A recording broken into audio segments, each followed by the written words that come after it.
Soudan 0-0 Sénégal, une alerte sérieuse pour les Lions, plus qu'un simple nul.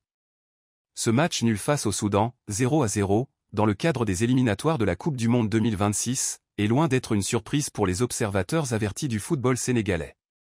C'est un résultat prévisible, presque annoncé à l'avance, compte tenu de la stratégie déployée, des profils convoqués et du schéma tactique proposé. Alors que le Sénégal se présentait en grand favori, face à une équipe soudanaise pourtant bien plus modeste sur le papier, le manque de créativité offensive, de variété tactique et de prise d'initiative individuelle a une nouvelle fois plombé les ambitions des Lions.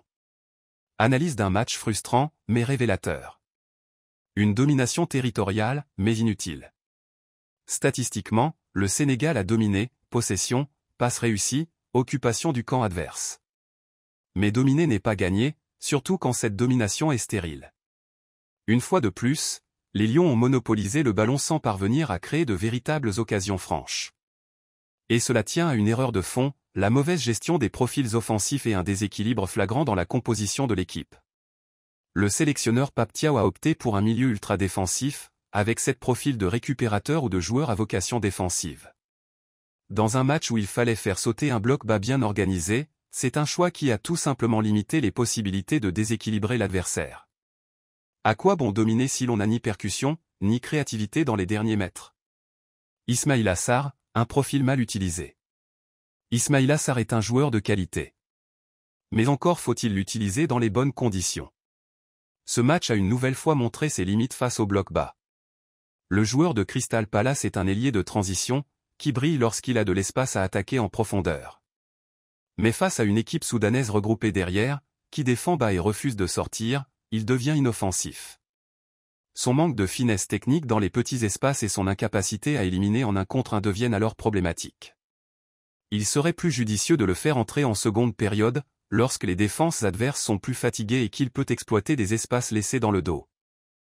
Sadio Mané, la question que personne n'ose poser. L'autre point sensible concerne Sadio Mané. L'ancien joueur de Liverpool, aujourd'hui en Arabie Saoudite, continue d'être titulaire malgré une baisse flagrante de niveau. Il n'a plus l'explosivité, ni la spontanéité qui faisait sa force. À 32 ans officiellement et peut-être bien plus, il semble sur la pente descendante, incapable d'éliminer sur son côté ou de percuter comme avant. Le vrai problème, c'est que personne n'ose remettre en cause sa place de titulaire. Par respect? Par peur des réactions médiatiques? Toujours est-il que cette situation empêche l'intégration de jeunes talents qui, eux, sont capables de dynamiser les ailes. Il faut du courage à Pape Thiaw pour prendre des décisions fortes. Le Sénégal doit avancer, même si cela signifie se passer, à terme, de ses légendes. Le vrai problème du Sénégal, ce sont les ailes. Quand on analyse froidement les différentes lignes de l'équipe sénégalaise, le constat est clair. Gardien? Pas de problème. Edouard Mendy, Seny Dieng ou Yehvan Diouf offrent des garanties solides. Défense? Pléthore de talents, Kalidou Koulibaly, Niakhaté, Abdoulaye Niakhaté Ndiaye, Ile Camara, etc. Milieu? Là encore, le Sénégal possède des joueurs de qualité, Gana Gueye, Pape Gueye, Lamine Camara, Cheikhou Kouyaté, entre autres. Mais en attaque, surtout sur les ailes, le Sénégal souffre cruellement de profils capables de casser les lignes. Les joueurs qui peuvent éliminer, créer du déséquilibre, déstabiliser une défense bien regroupée sont absents ou ignorés. Où sont les Hassane Diao, Robinho Vaz, Bamba Dieng ou Dion Lopi? Pourquoi ne pas tester d'autres profils, plus techniques, plus déroutants, moins prévisibles? Le bloc bas soudanais, un test raté. Le Soudan a joué avec ses armes. Un bloc bas, compact, discipliné, un 4-5-1 rigide, avec peu d'intentions offensives, misant tout sur le contre. C'était prévisible. Et pourtant, le Sénégal n'a jamais semblé avoir un plan clair pour contourner ce type de dispositif.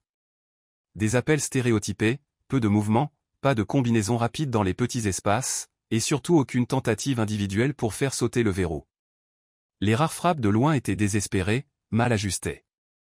Résultat, une stérilité offensive criante. Des leçons à tirer avant qu'il ne soit trop tard. Ce nul face au Soudan est un signal d'alarme. Il faut vite tirer les enseignements. Rééquilibrer la liste des joueurs, pas besoin de cette milieu défensif si on n'a personne pour casser des lignes offensivement. Oser le changement générationnel, il est temps de préparer la relève, même si cela signifie écarter certaines icônes. Faire des choix tactiques en fonction de l'adversaire, tous les matchs ne se jouent pas de la même manière. Il faut adapter ces systèmes. Faire confiance aux jeunes créateurs, ce sont eux qui font la différence dans les moments verrouillés. Conclusion. Le Sénégal reste une grande nation du football africain, avec une profondeur d'effectifs impressionnante. Mais à force de rester dans le confort, en répétant les mêmes erreurs tactiques et en refusant d'oser, l'équipe risque de s'enfermer dans une routine dangereuse. Pape Thiaw a les cartes en main pour corriger le tir. Ce nul face au Soudan doit servir de réveil. Car les matchs faciles n'existent plus. Et si le Sénégal veut aller au Mondial 2026, il faudra jouer avec ambition, intelligence et courage.